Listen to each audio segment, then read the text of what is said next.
Λοιπόν, καλημέρα και πάλι. Είναι η ενημέρωση στην ΝΕΤ. Ο Βαγγέλης Γιακουμής, ο Γιώργος Τερζής και μπαίνουμε τώρα στην ατζέντα, στον πυρήνα της επικαιρότητας με το ζήτημα των αυθαιρέτων και των πολεοδομικών ρυθμίσεων εν γέννη. Είχαμε χθες μάλιστα τον Θόδωρο Πάγκαλο, μαθαίνω, στο Υπουργικό Συμβούλιο να λέει ότι παιδιά, καλές οι ρυθμίσεις, αλλά αν δεν γκρεμίσουμε κανένα 2, 5, 10 αυθαίρετα και μάλιστα επωνύμων. Ζεσταίνονται οι μπουλντόζες για να κατεδαφίσουν. Ακούσαμε και τον Ξάνθο Χίτα χθες να λέει ότι θα υπάρξει κάτι στην Χαλκιδική. Ωστόσο, εδώ δημιουργούνται προϋποθέσεις μιας τύπου νομιμοποίησης, διατήρησης των αυθαιρέτων. Ή αν είναι εισοδηματικό το μέτρο, μήπως όμως αυτό. Εισπρακτικό. Σε κάθε περίπτωση, μην ξεχνάς ότι τόσο η κυβέρνηση όσο και η αξιωματική αντιπολίτευση έχουν εντάξει το ζήτημα των αυθαιρέτων στις βασικές ρυθμίσεις μέσω των οποίων θα αντλήσουν έσοδα. Θυμάμαι παλιά που λέγανε ότι όποτε έρχεται ρύθμιση των αυθαιρέτων, έρχονται και εκλογές μετά. Παλιά έτσι λέγανε. Μπορεί. Κανείς δεν μπορεί να αποκλείσει. Ο Νίκος ο Γρυλάκης αυτό. Ο Νίκος ο Γρυλάκης. Η τελευταία ρύθμιση που θυμάμαι ήταν στο τέλος του 2003. Ήταν επί Βάσος Παπανδρέου, ήταν η ηλεκτροδότηση των αυθαιρέτων στο τέλος του 2003 και σε ένα μήνα έγιναν εκλογές. Λοιπόν, στην παρέα μας είναι ο κύριος Χρήστος Σπίρτζης, είναι ο πρόεδρος του Τεχνικού Επιμελητηρίου Ελλάδος. Καλημέρα, καλώς ήρθατε. Και μαζί με τον Νίκο θέλουμε να μας βοηθήσετε να ξεδιαλύνουμε για μας, που δεν έχω εγώ προσωπικά, και κυρίως για τους πολλούς Έλληνες που έχουν ή θελημένα ή μη αυθαίρετο, ποια είναι η κατάσταση από εδώ και πέρα, Νίκο. Να ξεκινήσω από κάτι που κατά τη γνώμη μου είναι ίσως αν εφαρμοστεί φέρνει τα πάνω κάτω. Γιατί λες αν? Γιατί στην Ελλάδα ζούμε. Καταρχήν δεν είδαμε το τελικό νομοσχέδιο, θα κατατεθεί αύριο στη Βουλή. Και αν εφαρμοστεί έτσι. Αυτό που κατά την άποψή μου είναι πάρα πολύ σημαντικό και θα αναγκάσει κόσμο να πάει κόσμο να πάει να τακτοποιήσει αυθαιρεσίες. Από τους ημιυπαίθριους εννοείς μέχρι το αυθαίρετο σπίτι. Το αυθαίρετο σπίτι. Ενδεχομένως το αυθαίρετο όχι και τόσο πολύ, γιατί μπορεί να το μεταβιβάσει, γιατί με τις μεταβιβάσεις συνδέεται και χωρίς και σαν οικόπεδο, αλλά κυρίως όταν έχει σπίτι. Είναι αυτό που λέει ότι από 1η Πρώτου του 2012 κανένα ακίνητο δεν θα μεταβιβάζεται εάν δεν υπάρχει υπεύθυνη δήλωση από το μηχανικό και τον ιδιοκτήτη ότι δεν υπάρχουν αυθαιρεσίες. Και μάλιστα προβλέπονται, θα δούμε ακριβώς τι ακριβώς προβλέπεται, θα προβλέπονται αυστηρότερες ποινές, ποινές φυλάκισης για τους ιδιοκτήτες, ποινές φυλάκισης επίσης και για τους συμβολιογράφους και για τους μηχανικούς. Για τους μηχανικούς και τους συμβολιογράφους θα αφαιρείται και η άδεια άσκησης επαγγέλματος. Βασική προϋπόθεση όμως, Νίκο μου, είναι αυτά να ελεγχθούν. Σωστά. Και να μην μπουν σε ένα φάκελο. Ας πούμε ότι δεν ελέγχεται τίποτα. Θέλεις να μεταβιβάσεις το ακίνητό σου, να το πουλήσεις, να το δώσεις στα παιδιά σου κτλ.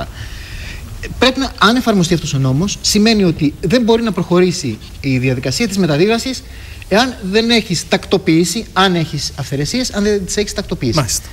Στη συγκεκριμένη περίπτωση, εκτός από αυτές, δεν ξέρω αν μπορούν να τακτοποιηθούν όλες οι αυθαιρεσίες που υπάρχουν. Έτσι. Ας εξαιρέσουμε τα αυθαίρετα, τα εντελώς αυθαίρετα. Υπάρχουν σχεδόν σε όλες τις οικοδομές υπερβάσεις της οικοδομικής άδειας. Αυθαιρεσίες.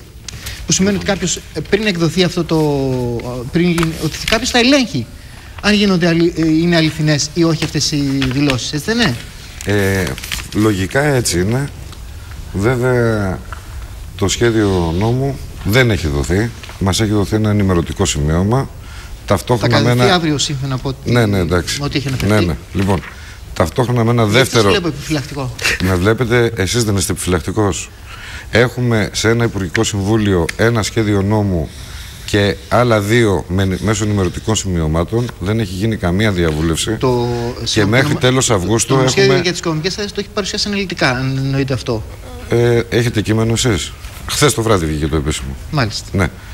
Και μέχρι τέλος Αυγούστου έχουμε 8 σχέδια νόμου σε μια κατεύθυνση παραπλήσια. Μάλιστα. Δηλαδή, λες και τελειώνει η ζωή 30 Αυγούστου από ό,τι έχω καταλάβει. Μπορεί. Κοιτάξτε, είμαστε σε έκτακτες συνθήκες. Να μας απαντήσει αυτό το τελευταίο που θέσαμε. Ναι, και να περάσουμε, Νίκο, αν θες μετά σε πιο συγκεκριμένα, γιατί μας παρακολουθούν και ενδιαφέρεται πολλοί κόσμος. Είναι πάρα πολύ σημαντικό αυτό, κύριε Γρυλάκη, αλλά έχει πάρα πολλά κενά. Αν δεν δούμε συγκεκριμένα τις διατάξεις που έχει το σχέδιο νόμου, δεν μπορεί να βγάλει κανένα συμπέρασμα. Γιατί από αυτά που δόθηκαν στη δημοσιότητα ως σημείωμα, λείπει η διάσταση των ελέγχων που διασφαλίζει και τον πολίτη και την πολιτεία. Λείπει η διάσταση ενός αξιόπιστου μηχανισμού ελέγχου που θα σταματάει τις αυθαιρεσίες και την αυθαίρετη δόμηση. Λείπει και η διάσταση της διαχρονικής ευθύνης που έχει το ΙΠΚ και ευθύνεται για το χωροταξικό και πολυδομικό μπάχαλο που είναι η χώρα. Πείτε μας λίγο για αυτό που επισημάναμε αρχικά, γιατί νομίζω ότι αυτό είναι το κλειδί, το μυστικό στην όλη επιτυχία αυτής της ρύθμισης. Αυτό είναι ένα μυστικό που θεωρητικά το μυστικό αυτό υπάρχει και σήμερα στα υπάρχοντα κτίρια.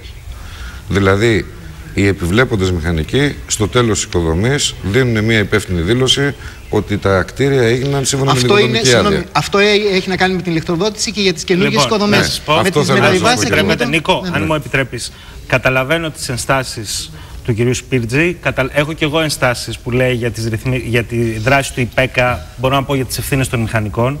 Αλλά επειδή έχουμε μια παρουσίαση νομοσχεδίου, θα ήθελα να μας βοηθήσεις εσύ με τη δουλειά που έχεις κάνει, τις κάρτες σου, να δούμε τη διαδικασία που θα ακολουθηθεί να ξέρει ο κόσμος για την νομιμοποίηση, για την διατήρηση, τακτοποίηση των... Ξεκινάμε λέγοντας ότι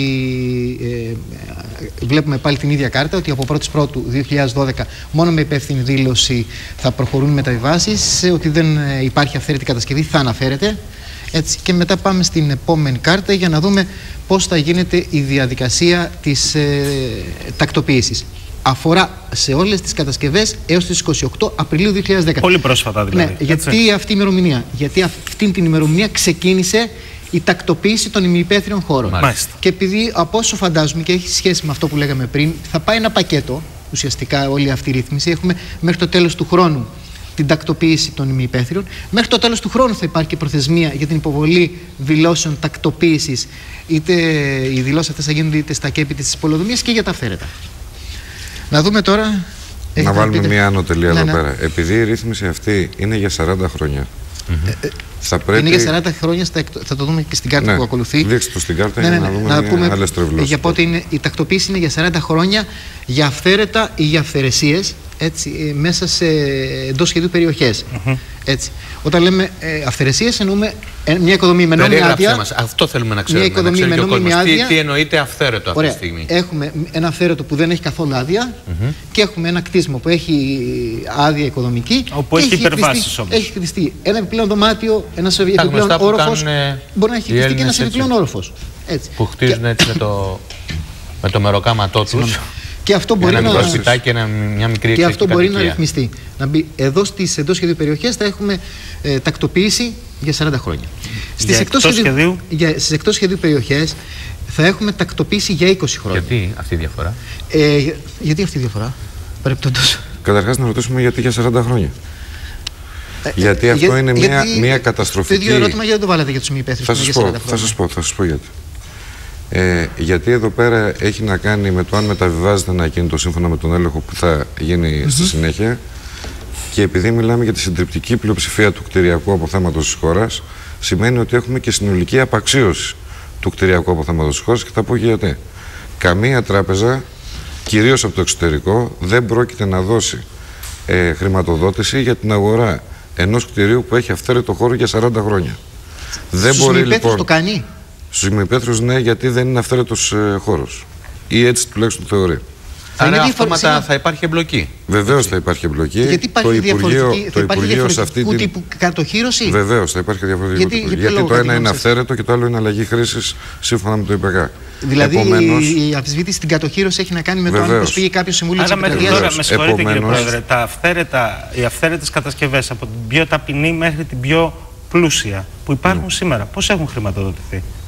Με χρήμα... Όχι, έχουν χρηματοδοτηθεί ως εξής. Επειδή δεν έχει θεσπιστεί ένας αξιόπιστος μηχανισμός ελέγχου, ούτε από τα πολεοδομικά γραφεία, ούτε από το ΙΠΚ, ούτε με σύγχρονους τρόπους που μπορούμε να εντοπίσουμε τις αυθαιρεσίες, όλοι κλείνουν τα μάτια. Και όταν λέμε όλοι κλείνουν τα μάτια, εννοούμε οι πολεοδομίες, οι μηχανικοί, οι συμβολιογράφοι, το Υπουργείο, όλοι. Όταν λοιπόν γίνεται μια μεταβίβαση, πουθενά δεν φαίνεται ότι υπάρχει αυθαίρετο η κατασκευή, αυθαίρετο κτίριο ή οτιδήποτε αυθαίρετο. Είναι όλα νόμιμα. Μάλιστα. Ζούμε στη χώρα, ας πούμε, της απόλυτης νομιμότητας. Και έχουμε όλοι ένα δάχτυλο και κρυβόμαστε. Να συνεχίσουμε με τις κάρτες. Καταρχήν να συμπληρώσουμε ότι στα εκτός σχεδίου μπορεί να έχουμε και 40 χρόνια τακτοποίηση υπό την προϋπόθεση ότι θα αγοραστεί οικόπεδο είτε από διπλανή έκταση, αν υπάρχει διαθέσιμη, προκειμένου να συμπληρωθεί η αρτιότητα, οικοδομική αρτιότητα. Αν δηλαδή κάποιος έχει ένα στρέμμα, και η αρτιότητα είναι 4 στρέμματα, πρέπει να αγοράσει άλλα 4 στρέμματα. Άλλα 3 στρέμματα. Εάν δεν υπάρχει οικόπεδο, μπορεί να δώσει τα χρήματα που αντιστοιχούν σε αυτά τα 3 στρέμματα στο πράσινο ταμείο ή στο Δήμο, θα καθοριστεί πού, προκειμένου να χρησιμοποιηθούν για χώρους ανάπλασης. Φαντάζομαι ότι επειδή εδώ είναι μια ακριβή διαδικασία, δεν θα υπάρξει πολύ. Νικό, να σε ρωτήσω κάτι. Θα υπάρχει δυνατότητα για κάποιον που δεν έχει εισοδήματα να πούμε και για τα χρήματα... ενταχθεί σε αυτή τη ρύθμιση με κάποιες διευκολύνσεις, με κάποια έκπτωση? Δεν ξέρω τι μπορεί να γίνει. Έχει αναφερθεί. Χτες δόθηκε ένας γενικός κατάλογος. Κάποιο τιμολόγιο έτσι που νομίζω ότι είναι το πιο προχωρημένο. Παραδείγματα δόθηκαν, όχι τιμοκατάλογος. Δεν ξέρουμε πώς υπολογίζονται. Αλλά έχει αναφερθεί και θα το δούμε αύριο που θα κατευθεί το νομοσχέδιο στις λεπτομέρειες του. Ξέρεις γιατί σε ρωτάω. Θα λαμβάνει την υπόψη πότε κατασκευάστηκε το ακίνητο, πόσο βαδόν έχει, εάν αποτελεί πρώτη κατοικία ή εξοχικό, αν είναι πολυτελής κατασκευή, αν έχει δηλαδή πισίνα ή όχι. Όλα αυτά τα στοιχεία θα λαμβάνονται υπόψη. Σε ρωτάω γιατί εδώ, για παράδειγμα, το θέμα των προστίμων και αναφέρει συγκεκριμένα πράγματα. Για υπέρβαση 30 τετραγωνικών μέτρων υπέρβαση δόμησης, το πρόστιμο θα είναι 3.375 ευρώ. Εντός σχεδίου σε 1.500 τετραγωνικά μέτρα η τιμή ζώνης, έτσι. Και εκτός σχεδίου θα είναι 2.250 ευρώ. Μιλάμε για πολύ μικρή κατασκευή, έτσι, και και όταν είναι παραπάνω μέτρα, για 100 τετραγωνικά μέτρα, το πρόστιμο ανεβαίνει σε 11.250 ευρώ. Ναι, αλλά 100 τετραγωνικά μέτρα μπορεί να είναι ένα αυθαίρετο σπίτι, έτσι. Όταν φτάνουμε στα εκτός σχεδίου, έτσι, με τιμή ζώνης 500, ενώ στην περίπτωση που διάβασαν 1.500, φτάνουμε στα 22.500. Βέβαια. Είναι μεγάλο το ποσό. Στα εντός σχεδίου, να σας πω, αυτό που βγαίνει σαν συμπέρασμα από την πρώτη ανάγνωση, έτσι, αυτών των ρυθμίσεων, είναι ότι στα εντός σχεδίου η τακτοποίηση είναι λίγο ακριβότερη από το κόστος τακτοποίησης για τους μη υπαίθριους. Αντίθετα, είναι περίπου διπλάσια η επιβάρηση του κόσμου για τα εκτός σχεδίου. Έτσι. Εδώ θα μπουν όμως και φαντάζομαι πολύ μειωτικοί συντελεστές, ούτως ώστε τουλάχιστον οι κοινωνικά δύναμοι, οι χαμηλόμισθοι, έτσι, να έχουν δυνατότητα να ανταχθούν. Κύριε Σπίριτζη, έχετε την αίσθηση ότι θα υπάρξει μια κίνηση των ιδιοκτητών να πάνε να δηλώσουν, να τακτοποιήσουν αυτά τα κτίσματα? Θα εξαρτηθεί από τους μηχανισμούς ελέγχου. Καταρχάς να πούμε για τα πρόστιμα ότι αν δεν υπάρχουν πολύ μικρές δόσεις σε βάθος χρόνου, δεν αντέχει ο πολίτης να πληρώσει, άρα πρέπει το Υπουργείο τουλάχιστον να δείξει κοινωνική ευαισθησία σε αυτό. Από τα παραδείγματα που έχουμε δει, σας αναφέρω χαρακτηριστικά ότι για πρώτη κατοικία σε τιμή ζώνης 1.500 ευρώ είναι περίπου 112 ευρώ το τετραγωνικό μέτρο, ενώ για την ίδια τιμή ζώνης για βιομηχανία ή ξενοδοχείο είναι 60 ευρώ το τετραγωνικό μέτρο. Άρα πρέπει να δούμε τον τρόπο που υπολογίζεται για να βγάλουμε κάποια συμπεράσματα για τα πρόστιμα. Και το δεύτερο είναι αν θα μπορέσει το κράτος με τη διαδικασία που έχει πει να ανταπεξέλθει. Πάμε να δούμε. Δεν θα έχετε πάρα πολλή δουλειά εσείς. Πάλι θα έχετε δουλειά. Όπως είχατε με τους ημιυπαίθριους έξω από τις πολεοδομίες, με τις ατέλειωτες ουρές και με ό,τι συνεπάγονται αυτές τις ουρές, θα συνεχίσετε από ό,τι είδαμε στο ενημερωτικό σημείωμα να έχετε επίσης πάρα πολλή δουλειά και να ξαναλέμε τα ίδια και τα ίδια. Πάμε να δούμε, Νίκο, αν μου επιτρέπεις, να δούμε τι συζητάνε, τι σκέφτονται και οι κάτοικοι περιοχών, ο Δήμαρχος συγκεκριμένα της Πεντέλης είναι μαζί με την συνάδελφο την Αλεξάνδρα Χριστακάκη, είναι ο κύριος Δημήτρης Στεργίου. Να δούμε εκεί λοιπόν που υπάρχουν αυθαίρετες κατασκευές, ποιο είναι το κλίμα. Καλημέρα κύριε Στεργίου, καλημέρα Αλεξάνδρα. Καλημέρα κύριε Γιακουμή, καλημέρα κύριε Τερζή. Καλημέρα κύριε Δημάρχε. Ειλικρινά ακούω τόση ώρα τη συνομιλία σας με πολύ προσοχή και μπορώ να επισημάνω αρκετά πράγματα τα οποία είναι η πραγματικότητα. Μπαίνουμε σήμερα σε μια διαδικασία ρύθμισης των αυθαιρέτων, η οποία και προφανώς είναι στη ρεαλιστική κατεύθυνση. Την ίδια στιγμή όμως μπαίνουμε σε ένα σύστημα το οποίο ο πολεοδομικός σχεδιασμός είναι ανύπαρκτος για δεκαετίες. Σκεφτείτε ότι εγώ είμαι δήμαρχος για 5η φορά εδώ σε τούτο τον τόπο, μια 20ετία, Και αυτή την 20ετία δεν έχω κατορθώσει η πόλη μου να έχει γενικό πολεοδομικό σχέδιο, και υπάρχει την ίδια ακριβώς στιγμή οι υπάλληλοι του Υπουργείου Αγροτικής Ανάπτυξης, του πρώην Υπουργείου Γεωργίας, και οι υπάλληλοι του ΙΠΕΧΟΔΕ, του πρώην Υπουργείου Ανοικοδόμησης, οι οποίοι έχουν πάρει ακρεφνώς δασικές εκτάσεις του Πεντελικού Βουνού, τις έχουν κατατμήσει, τις έχουν κάνει οικόπεδα, τις έχουν χτίσει νόμιμα εντός εισαγωγικών, και ερχόμαστε εμείς τώρα εδώ. Μισό να πούμε ότι πρόκειται για τη δεκαετία του 70 και του 80, έτσι. Δεκαετία του 70 δασικές εκτάσεις αγοράστηκαν από τη Μονή Πεντέλης, από οικοδομικούς συνεταιρισμούς. Οι υπάλληλοι τους ήταν του Υπουργείου τότε Γεωργίας και τότε ΙΠΕΧΟΔΕ, και χτίσαν ωραίες εξοχικές και μόνιμες κατοικίες με φως, νερό και τηλέφωνο. Και ξέρετε κάτι, αυτή τη στιγμή. Τώρα στους δασικούς χάρτες που αναρτήθηκαν δεν φαίνονται αυτές. Συγγνώμη, τώρα στους όχι, να μας πει ο Δήμαρχος, στους δασικούς χάρτες που αναρτήθηκαν δεν φαίνονται δασικές αυτές οι εκτάσεις? Τις 2000, έτσι. Αυτή είναι νόμιμη, εδώ είναι το τραγελαφικό. Και την ίδια στιγμή, εδώ που είμαστε εμείς και οι πατροπαράδοτοι οικισμοί Αγίας Τριάδος και Γκορτσέζας, που απέναντι το κτίριο που φαίνεται έχει χτιστεί με άδεια του 34, που οι χάρτες από το 33 απεικονίζουν τους βλαχοποιημένες της περιοχής σαν μόνιμους κατοίκους, που τους έχουμε αποχέτευση, που τους έχουμε φως, που τους έχουμε νερό, που ήταν στο σχέδιο και απεντάχτηκαν με τους δασικούς χάρτες. Θέλω να πω το εξής, και αν με ακούει ο Υπουργός, τέλος με αυτή τη γελιότητα των δασικών χαρτών, τουλάχιστον για την Πεντέλη ο τρόπος που εφαρμόστηκε είναι για να γελάει κάποιος. Κύριε Δήμαρχε, δεν ξέρω αν θέλει να σας ρωτήσει κάτι ο Πρόεδρος του Τεχνικού Επιμελητηρίου, ο κύριος Πύρτζης.